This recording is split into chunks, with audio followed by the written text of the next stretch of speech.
अस्सलाम वालेकुम बिस्मिल्लाहिर्रहमानिर्रहीम। मेरा नाम है हमज़ा बिन जावेद। हमारी इकनॉमिक्स सीरीज़ चल रही है जिसमें हमने लास्ट 3 लेक्चर्स में इकनॉमिक्स की डेफिनेशंस को देखा था। फर्स्ट में हमने एडम स्मिथ की डेफिनेशन को देखा, उसके बाद हमने 4 फैक्टर्स ऑफ प्रोडक्शन को भी डिस्कस किया। फिर हम डॉक्टर अल्फ्रेड मार्शल की डेफिनेशन को हमने देखा। फिर देखते हैं हम कि हर डेफिनेशन की मेरिट्स भी होते हैं, डीमेरिट्स भी होते हैं। पहले तो देखते हैं, जो हमने लास्ट लेक्चर में भी मैंने बताया था कि डेफिनेशन जो आती है पेपर में वो क्वेश्चन किसी भी तरह से आ सकता है। जैसे definition of economics given by the Alfred Marshall, या economic is science of welfare discuss. ये दो चीज़ें तो मैंने कर ली थी डिस्कस। अब जो हमारा अब क्वेश्चन है वो है describe the merits and demerits of professor marshals definition of economics. सबसे पहले तो देखिए, मैंने आपको लास्ट लेक्चर में भी बताया था कि जो इकनॉमिक्स का कोई भी क्वेश्चन आ जाए उससे पहले हमने इकनॉमिक्स की टर्म देखनी है, उसका इंट्रोडक्शन देना है, जिसमें हम ये लिख सकते हैं कि जो टर्म ऑफ इकनॉमिक्स है वो हमने ड्राइव की है ग्रीक वर्ड से, इकोनॉमिस्ट से, जिसका मतलब ये है मैनेजमेंट, मैनेज करना किसी चीज़ को, हाउस अफेयर्स को। और फिर मैंने ये बताया कि जो एडम स्मिथ की डेफिनेशन से पहले जो इकनॉमिक्स थी उसको हम पॉलिटिक्स भी कहते थे, और इसका प्रॉपर नाम था एक पॉलिटिकल इकोनॉमी के नाम से। इसके मेरिट्स और डीमेरिट्स की तरफ आते हैं।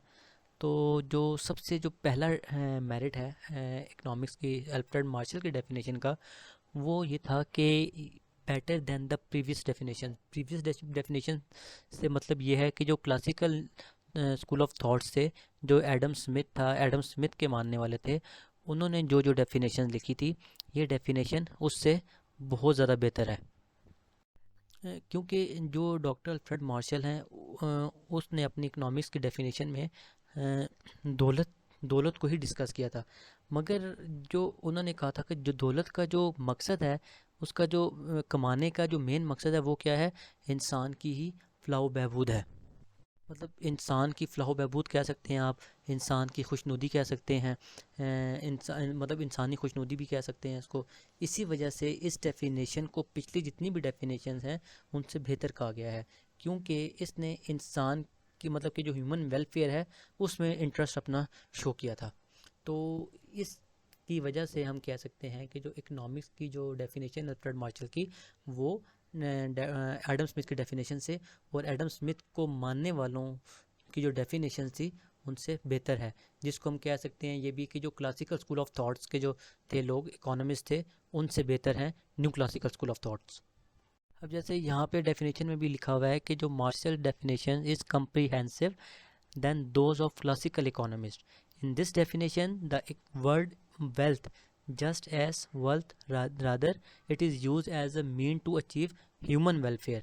जैसे मैंने बताया था आपको कि यहाँ पे इंसान की फलाह बहबूद के लिए काम किया गया है, मतलब इंसान की फलाह बहबूद को ही पॉइंट आउट किया गया है, ह्यूमन वेलफेयर को बार बार उसका जिक्र किया गया है। तो इन शॉर्ट इसीलिए हम कह सकते हैं कि जो डॉक्टर अल्फ्रेड मार्शल की डेफिनेशन है वो बेटर है क्लासिकल स्कूल ऑफ थॉट से, जो उनके वो जो इकोनॉमिस्ट थे उनसे। अच्छा, अब हम आते हैं इसकी मेरिट पे। जो सेकंड मेरिट है इसका वो है कम्प्रीहेंसिव एंड क्लियर। अब डेफिनेशन में जैसे लिखा हुआ है, merits Marshall's definition is very simple, clear and comprehensive, it has no doubt. अब इसकी डेफिनेशन जो है वो बिल्कुल सिंपल है, बिल्कुल वाजिया है, कम्प्रीहेंसिव है। इसमें मतलब किसी किस्म का कोई भी डाउट नहीं है। इस वो क्यों नहीं है, क्योंकि इसकी डेफिनेशन जो है उसका जो सब्जेक्ट मैटर है वो बिल्कुल क्लियर है। क्या क्लियर है कि जो एडम स्मिथ की डेफिनेशन थी उसमें जो लफ्ज़ बार बार वेल्थ यूज़ किया गया था, उसमें वाजह नहीं था कि हमने वेल्थ को कहाँ यूज़ करना है, किस लिए यूज़ करना है। मगर इस डेफिनेशन में इस चीज़ का कॉन्सेप्ट क्लियर है।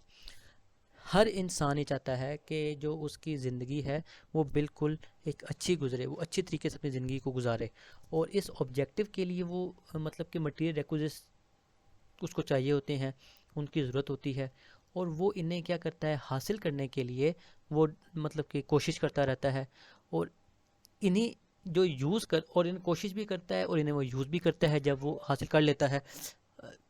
अब जो इंसान की ये जो स्ट्रगल होती है, इसी इसी स्ट्रगल को इसी स्ट्रगल को अल्फ्रेड मार्शल ने अपनी डेफिनेशन में बार बार बयान किया है।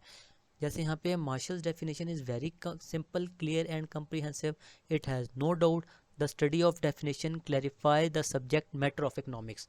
मतलब उसने वेल्थ को बताया है कि हमने किस किस जगह यूज़ करना है मटेरियल रिक्विजिट्स के लिए। बेसिक मकसद जो होता है मटेरियल रिक्विजिट्स होता है। Man want to lead a prosperous life. To attain this objective he need material requisites and he struggle to attain and use them. This struggle of man for attainment of the material requisites is discussed in economics. अब इसकी definition में ही इस चीज़ को discuss किया गया है। अब हम आते हैं नंबर 3। अब यहाँ पे जो बात की गई है वो सोशल साइंसेस की बात की गई है। सोशल साइंसेस की बात की गई है कि मतलब कि हर वो इल्म जिसका ताल्लुक जो होता है वो इंसान से है, ठीक है, और सोसाइटी के साथ है। मतलब वो इंडिविजुअली भी हो सकता है, कलेक्टिवली भी हो सकता है। अब इंसान क्या करता है या हम क्या करते हैं, इनफरादी भी और कलेक्टिव भी, अपने आप को खुश रखने के लिए डिफरेंट तरह की चीज़ें करते हैं। अब इसमें जो मेन मकसद है वो बार बार यही चीज़ आती है कि वो इंसान की जो फलाह बहबूद होती है उसी चीज़ की बार बार बात आती है। मतलब कि इस डेफिनेशन में इंसान की ही हैसियत है और उसी के ही मसाइल की बार बार बात होती है। और ये ये जो स्टडी है इंसान की फलाह बहबूद पे ही जोर देती है, इसीलिए इसको सोशल साइंसेस का नाम दिया गया है। अब नंबर 4 है कि study of individual and collective efforts.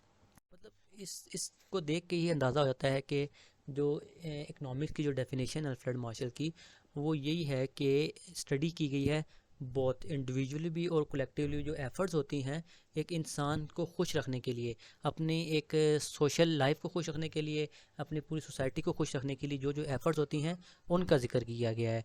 अब यहाँ पे एक चीज़ ये समझने वाली है कि इसमें ये चीज़, अच्छा, अब इसमें इस चीज़ का जिक्र नहीं किया गया। मतलब इसमें मेन चीज़ ये बोली गई है कि जो लोग सोसाइटी के अंदर रह के काम करते हैं, चाहे वो इंडिविजुअली काम कर रहे हों या कलेक्टिवली काम कर रहे हों, सिर्फ उनको डिस्कस किया गया है। जो लोग सोसाइटी से बाहर रहते हैं उनको डिस्कस नहीं किया गया। अब जो हमारा फिफ्थ है वो है इम्पोर्टेंस ऑफ वेल्थ। अब इसमें हम ये कह सकते हैं, सिंपल है, कि जो मार्शल की डेफिनेशन है वो एक्सप्लेन ही किस चीज़ को कर रही है, इंपॉर्टेंस किस चीज़ को दे रही है, वेल्थ को दे रही है।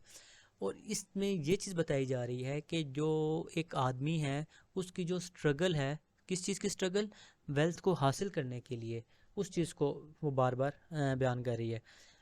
Man struggles to get wealth because wealth help to attain material welfare. वो वेल्थ को ही बार बार बयान करी है और इंसान की स्ट्रगल को बार बार बयान करी है।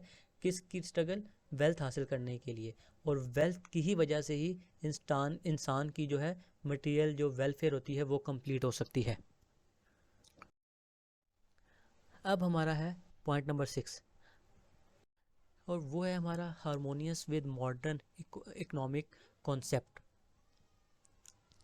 अब harmonious with modern economic concept को अगर देखा जाए, उर्दू में हम इसको देखें तो इसका मकसद है जदीद मुआशी नज़रियात से हम आहंगी। अब जदीद जो इकोनॉमिक कॉन्सेप्ट हैं वो क्या होते हैं, वो होते हैं दो तरह के, या होती है वो प्लानिंग, उसके बाद होती है वो इम्प्लीमेंटेशन। अब अगर हम डेफिनेशन में अगर इसको देखें, डेफिनेशन में नहीं कह सकते, कोई भी कंट्री जो होता है, कोई भी कंट्री, चाहे वो डेवलप कंट्री हो या डेवलपिंग कंट्री हो, कोई भी जो कंट्री होता है उसके लिए दोनों पॉइंट बहुत ज़रूरी होते हैं कि वो किस तरह से प्लानिंग करता है और उसको हासिल करने के लिए उस पर किस तरह से इम्प्लीमेंट करता है। अब इसका मकसद क्या होता है कि जो उस कंट्री की आवाम है उसकी फलाह बहबूद है, ठीक है। यहाँ पे हमने एक चीज़ पॉइंट ये चीज़ देख लिया। उसके बाद हम अगर दूसरे पॉइंट को देखें तो आते हैं डेफिनेशन की तरफ। तो हम देखें तो डेफिनेशन का मकसद भी यही है, उसमें भी यही कहा गया है कि इंसान की फलाह बहबूद का ही काम किया जाता है, इंसान की फलाह बहबूद के लिए ही कोशिशें की जाती हैं। तो इस डेफिनेशन को हम इस तरह से इसको कनेक्ट कर सकते हैं, क्योंकि जो डॉक्टर अल्फ्रेड मार्शल है उसकी डेफिनेशन में भी अवाम की फलाह बहबूद का ही जिक्र किया गया है। मॉडर्न इकोनॉमिक कॉन्सेप्ट जो हैं इनका ऑब्जेक्टिव भी यही है। ये तो हमारे हो गए मेरिट्स। हम अगर आए डी मेरिट्स पे, तो डी मेरिट्स में हम सबसे पहले बात करते हैं। सबसे पहले जो हमारा पॉइंट है वो है कि जो डॉक्टर अल्फ्रेड मार्शल की जो डेफिनेशन है वो सारे इकोनॉमिक प्रॉब्लम को वो नहीं बयान करती। जैसे यहाँ पे एक doctor Alfred Marshall include in his definition of economics only those efforts which attain material requisites, मतलब कि वो सिर्फ बता रही है कि एक फार्मर है वो अपने वो कोशिश किस तरह से कर रहा है, कारपेंटर किस तरह से कर रहा है, लेबर किस तरह से कर रहा है, इस चीज़ को तो वो कर रही है, मगर वो अपनी डेफिनेशन में एक्सक्लूड कर देते हैं उन एफर्ट्स को, उस वर्क को जो सर्व करते हैं for the satisfaction of non material needs. For example कोई टीचर है, अगर कोई टीचर है तो वो उसकी नीड्स को वो कर देते हैं, डॉक्टर्स है, लॉयर्स हैं, तो वो उसको शामिल नहीं कर रहे अपनी डेफिनेशन में, डॉक्टर अल्फ्रेड मार्शल या न्यू क्लासिकल जो इकोनॉमिस्ट हैं। देखें तो कोई जो इंसान होता है, हम उसके जो मेंटली, मतलब कि हम अगर देखें तो इस डेफिनेशन में जो है एक बिल्कुल कॉन्सेप्ट अलग है, क्योंकि जो वेलफेयर का जो ताल्लुक है वो इंसान के जहन के साथ होता है। और कोई भी आज तक ऐसा मतलब कि हम कह लें कोई चीज़ नहीं बनी जो इंसान के दिमाग को मैयर कर, क्योंकि जो इंसान का ब्रेन होता है उसके ख्यालात, उसके एहसासात को मैयर करना इम्पॉसिबल है। मतलब इंसान ये तो बता सकता है कि वो कितना खुश है, उसकी नीड कितनी कंप्लीट हो गई है, मगर ये नहीं बता सकता, मतलब उसको मेजर नहीं कर सकता कि इस हद तक हो गई है, मतलब नंबरिंग में उसको नहीं मेजर किया जा सकता। अब अगर जो थर्ड है जो डीमेरिट देखें तो वो ये है कि limited concept of consumption of wealth. सिर्फ यहाँ पे जो दौलत का जो महदूद तस्वर बयान किया गया है। अब जाहिर सी बात है कि जब कोई भी शख्स इनकम अपनी यूज़ करता है तो उसको वो उसका जो यूज़ है वो दो तरह का होता है, या तो मटेरियल रिक्विजिट्स के लिए होता है या नॉन मटेरियल रिक्विजिट्स के लिए होता है। अब जैसे मटेरियल रिक्विजिट्स में मतलब हम फूड हो गया, हमारा ड्रेस हो गया, या कोई घर के लिए हो गया, तो इसको तो हम इस डेफिनेशन में डॉक्टर अल्फ्रेड मार्शल वो बयान करता है, मगर वो इसमें जो एजुकेशन, कोई सैर व तफरी या इलाज, इस चीज़ की बात नहीं करता। मतलब वो सिर्फ उसमें महदूद तरीके से दौलत को इस्तेमाल करने की बात करता है डॉक्टर अल्फ्रेड मार्शल। तो ये भी एक किस्म का उसका डीमेरिट है। Thank you. और ये हमारे मेरिट्स और डीमेरिट्स हो गए थे। इंशाल्लाह हम नेक्स्ट लेक्चर में हम नेक्स्ट डेफिनेशन पे आएंगे, या हम माइक्रो और माइक्रो इकोनॉमिक्स को इंशाल्लाह डिस्कस करेंगे। Thank you so much. अल्लाह हाफिज़।